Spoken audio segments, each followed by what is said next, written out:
When God creates a disturbance, it's generally not comfortable, it's generally not desired, it's generally not preferred. You don't want it, but if you will tune your ear to listening, because he's talking, when he disrupts the natural order of things, then he says, you will discover that you are a part of an unshakable kingdom. When God shakes things up, disturbs things, when the normal order of the way things you believe are supposed to go or the way they've always been begins to flip and flop and twist and tweak, he says, do not refuse him who is speaking. So when God disturbs something, it's because he's talking. You remember growing up with your grandma? When you were growing up with your grandma and they first came out with televisions, if you're old enough to remember that, and you sitting down watching Mighty Mouse, and you sitting down watching whatever your favorite cartoon was, and then it started thundering and lightning at the good part of the cartoon. It just started thundering and lightning when you're all excited about what you're looking at on TV, and grandma said, turn the TV off. Say, what? Turn the TV off. Grandma, why I gotta turn the TV up? Because God is talking. In other words, when there was disturbance up there, it called for adjustments down here because grandma said, God is talking. She didn't make that up. That's Hebrews 12.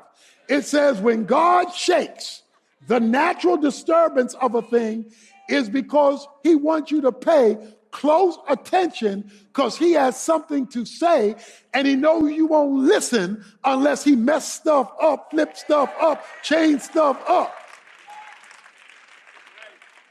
So when he disturbs the natural order of a thing, do not refuse him who is talking because God has something to say. Have you ever been on an airplane and there's turbulence? It's going up and down and flopping back and forth, and you now getting a little nervous. You tightening a seatbelt that's already tight. You grabbing the handles like that's going to do something. Because you have been disturbed. But you know the feeling you get when the pilot that you don't see comes over the loudspeaker, and he speaks into the turbulence. And he says, well, we've hit some turbulence at 35,000 feet. I'm going to go down a few thousand feet to find us some smooth air. This will last for about 15 to 20 minutes. Do you know the feeling you get when you just hear his voice in the midst of the turbulence, calming the uncertainty of the insecurity that you're in? God will allow or create turbulence in our life and in our circumstance in order for us to pay closer attention, because now we want to hear more of what he has to say in the turbulence that we're going through. If he wants to move you to a new career, he'll create turbulence in the career you're in. If he wants to move you to a new circumstance, he'll create turbulence in the circumstance you're in. If he finds out you love money too much, he'll start breaking stuff down to take away your love for money. He will create a turbulence in the situation because he wants you to hear him a lot closer than you were previously listening. In fact, he's creating now worldwide turbulence. In case you don't know it, that's what COVID was all about. It was about worldwide recognition that there's stuff out there we can't handle, can't answer, can't fix, so you better pay closer attention. So when God wants to make sure that you are more attuned to listening, whether you choose to or not, because he says you can refuse it, he will allow or create turbulence, or what he calls the shaking or the disruption of the normal activity or the normal movement of things. So rather than getting mad at God when there is turbulence, he says you better listen more carefully to God when there is turbulence. Just like when you hear that bad weather is coming, you know what you do? You pay more attention to the weatherman or weather lady. They get listened to like never before. If somebody says, well, there's a tornado possibly, you're going to be paying attention because turbulence is on the way. There's uncertainty on the way. When we had our ice storm a few weeks ago, the weatherman, the weather lady got undivided attention. We wanted to listen. How bad will it be? How long will it be? And the kids were listening. How long are we going to stay out of school? Everybody listening. Because there is turbulence. That is, things are outside the natural order. He says, God is speaking when there is disruption. Now, the good news is God is still talking. You need to worry if he's not talking. Okay? God is speaking, using circumstance, disruption to get our attention so he can reveal to us. And that's good news in a bad situation, because he says what he's doing is he is creating a separation. He says the removing, verse 27, of those things which can be shaken. So he's getting rid of something, of created things. Whoa. He's trying to change something in the physical to replace it with something in the spiritual. You know why? Because he sees we've gotten too attached to the physical as of created things, the things that the five senses partake of. When we get attached illegitimately to the wrong kingdom, then he will create a disturbance to detach us. He does not want us overly connected to this kingdom, to this world. We're supposed to be in it, but we're not supposed to be tied to it. We're not supposed to have it as our ultimate obligation. And so disruption is what he will bring. When a woman is in labor, she's in her 9th month, pain sets in. But the pain is setting in because the baby wants out. The baby wants out and is serving notice on the mother, you gonna want me out. And I'm in the process of separation, of leaving the womb. That's bad news, pain, but that's good news, birth. Because the purpose of the pain is to produce the birth. So when God creates a disturbance, it is an uncomfortable situation designed to produce something better from the spiritual realm for our lives.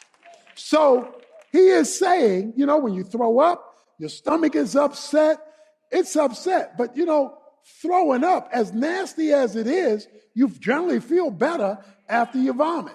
You feel better after you regurgitate, because it's getting rid of something that is causing a discomfort in you, a disturbance in you, so you throw up to get it out of you. There is a separation that occurs. When God creates a disturbance, it's generally not comfortable, it's generally not desired, it's generally not preferred, you don't want it, but if you will tune your ear to listening, because he's talking when he disrupts the natural order of things, then he says, you will discover that you are a part of a, watch this, unshakable kingdom. Oh, watch this now. I'm going to show you, he says, why you can't be overly tethered to this world, this culture, and this kingdom. And the reason why you can't is I'm going to shake it up.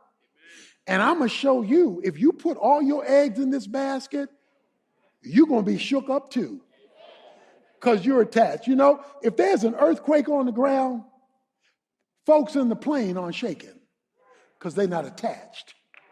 It's the things that are attached that get shaken in an earthquake. But what God wants to do is lift us up to a new spiritual reality of a kingdom that's not attached, so it doesn't shake when everything else around you is toe up from the flow up. When everything around you has been disturbed, it's shaking, it's discontinuity and disconnected. So God is allowing the shaking to reveal the unshakable kingdom. Because you're listening to his voice. A young boy was on his plane with flying somewhere, and he was sitting next to an older lady, and the plane hit some really bad turbulence. And everybody was screaming on the plane because it was dropping suddenly, and it was just going from side to side, and felt like you were going to crash. And the kid was just there. He was just there playing. He was just having a good time. And the older lady was irritated. She was irritated that he was so calm when the whole plane is in disruption. She looked at the little boy and she said, son, how can you be so calm when all this is going on? He looked at the old lady and said, because my daddy is the pilot. See, when you know to whom you are attached, then while everybody else is going through all of this, your connection to God's kingdom purpose will stabilize you, because his kingdom up there can't be shaken by circumstances down here. It doesn't mean those circumstances aren't real. It just means they're no longer in control. They're no longer dictating. They're no longer calling the shots, because it is an unshakable kingdom. You know, when it rains on the ocean, the rain, no matter how hard it hits, can only penetrate the water down to approximately 25 feet. So the rain is coming from up there and it's hitting the water, and you've seen the disturbance of rain and wind on water, and it can penetrate 25 or so feet. So what fish do when it's raining is go 26 feet. In other words, the rain is the indication it's time to go deeper. When God disturbs the natural order of things, when your world is turned upside down, when things are in discord, God is saying, time to go deeper. Time to go deep. Disturbance is to call our attention to time to go deeper. Okay? So how do you go deeper in God's purpose? Well, look at what he says. Therefore, verse 28, since we receive the kingdom that cannot be shaken, let us show gratitude.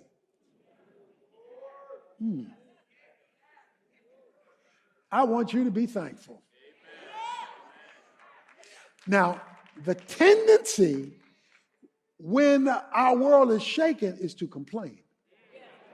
And that's the natural. I mean, I don't like this. I don't want this. I don't agree with this. It's to complain. He says, let us show gratitude. But how can I show gratitude if I'm in a disturbance? You're not showing gratitude for the disturbance. You're showing gratitude for the purpose. You're saying, Lord, I don't like this. I don't want this. I don't agree with this. I don't desire this. But because you talking and because you have something to say, which means it's worth hearing, I want to thank you for how you're going to use this to take me deeper in my purpose with you. I'm not thanking God for the problem. I'm showing gratitude for the purpose. God was taking Israel from Egypt to the promised land. The purpose was the promised land. The wilderness was development for the promised land. He says, I let you get hungry so that you could see I could feed you. I let you get thirsty so you could see I'm your provider for your water. So yeah, I let you get hungry. I let you get tired. I let you get weary. I let you get thirsty because I knew you would depend on me more to have to come through. Why did I do that? Deuteronomy says, so that when you get to the promised land, and when you got houses that you did not build, farms that you did not develop, blessings that you did not, that you should not forget the Lord your God. So I let you